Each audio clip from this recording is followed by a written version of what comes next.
I'm Bill Moyers. Even now I can see in my mind the Chinese protesters in Peking as they clustered around a homemade Statue of Liberty, expressing their admiration for political ideals from the other side of the globe. But of course, the passage of ideas between cultures is never a one-way journey, and we in the West are learning that the intellectual and spiritual traditions of the East enrich our understanding of the moral life. In this broadcast, we'll hear some insights of Confucius from Tu Wei-ming.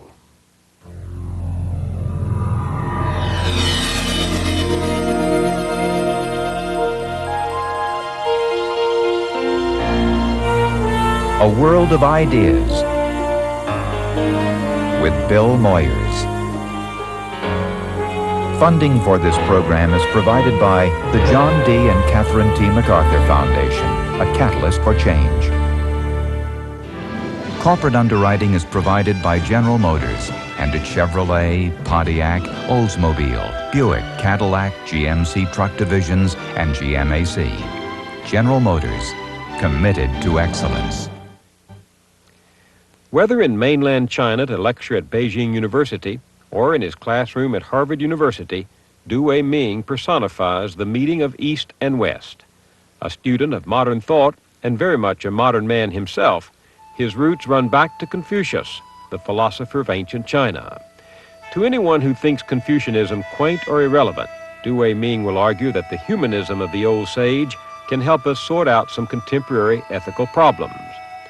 Ironically, it was in the West that Tu Wei-ming rediscovered the tradition of the East. Now his own ideas have excited vigorous discussion back in the world of his birth. His family was living in Kunming, China, when Tu was born in 1940. When the communists came to power, the family escaped to Taiwan.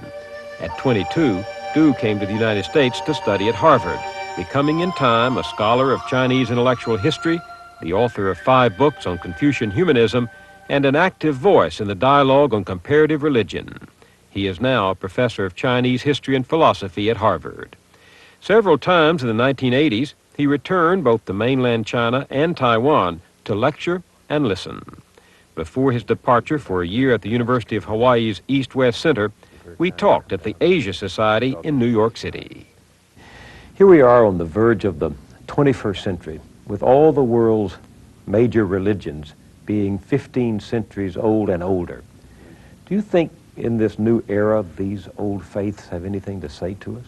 Oh yes, because they ask the ultimate question. They're not satisfied with our living as ordinary human beings, simply as economic beings, political beings, social beings. They want us to be more, and in fact we want to be more.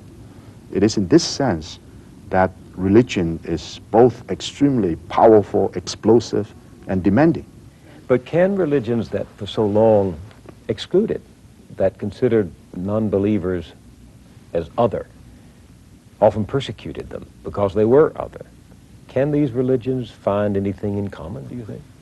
It is a moral imperative that they share the common concern for the human condition. Because for the first time in human history, that whether human beings are a viable species is being questioned. Now, 2 very powerful forces emerge in the 20th century. On the one hand, we become interdependent. The global village is emerging.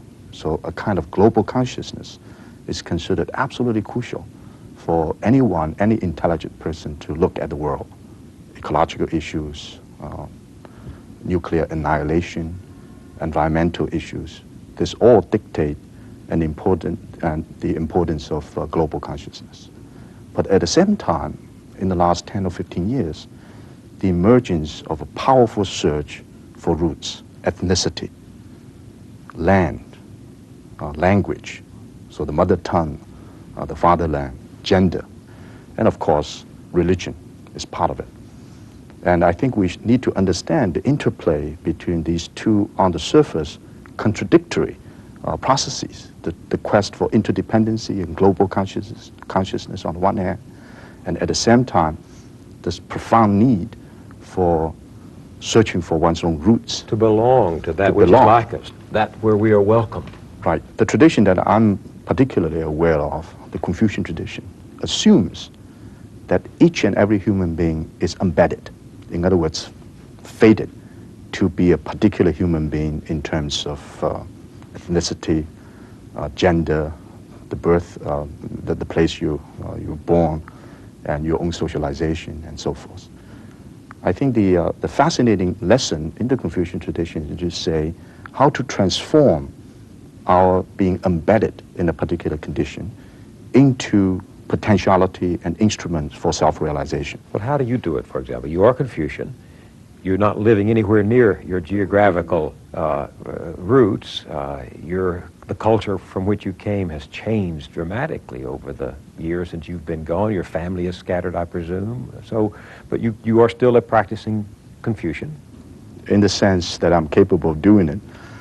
One thing is unique, probably, to the Confucian tradition. It's not a membership religion. So you do not become initiated as a Confucian as opposed to some other religious traditions. You get baptized into the you don't have that Christian ritual. faith. That's right. Sometimes it's even wrong to say I am a Confucian in the sense that I am a cultivated person or I am a scholar.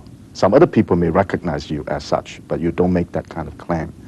Another interesting thing is, as a scholarly tradition, and it really doesn't have a founder. Confucius was probably the most important figure in shaping the Confucian tradition.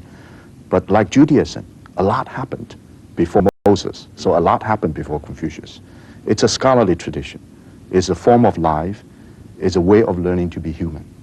Now, returning to your earlier question, if you look at China, not in terms of just one geographic location, but cultural China, meaning not only mainland China, but Taiwan, Hong Kong, Singapore, or Chinese communities in Southeast Asia, in Australia, in New Zealand, in North America, and in Europe. This cultural China, many different people with different orientations, has been very much shaped by the Confucian project. Many people are not aware that they are Confucians, but they interpret their own human condition. They live by some of the basic Confucian ideas, and they transmit some of these values to their children. It's in the cultural DNA, in a sense. It's a cultural DNA. It's a marvelous way of putting it. And in the sense that education is absolutely crucial for self-development. We are human beings, to be sure, but learning to be human is an ultimate concern. I try to envision the Confucian project as a faith in the improvability and perfectibility of the human condition through self-effort, but not effort by isolated individuals alone, by the community as a whole. So you can envision the Confucian process of learning to be human in terms of a series of concentric circles. The idea of the self at the center, extending the self to the family, immediate family in particular, but to other members of the family in the clan organization, to the community, to the state, to the world at large, and beyond. So to be human in this case assumes a responsibility which is not just social, it's even cosmological, in the sense that what human beings eventually will be able to do will have powerful consequences for the ecosystem or for cosmos as a whole. What is the notion of a good man in Confucian thought? A good man is always a person who learns to become better. It's always in the process of self-perfection or self-transformation.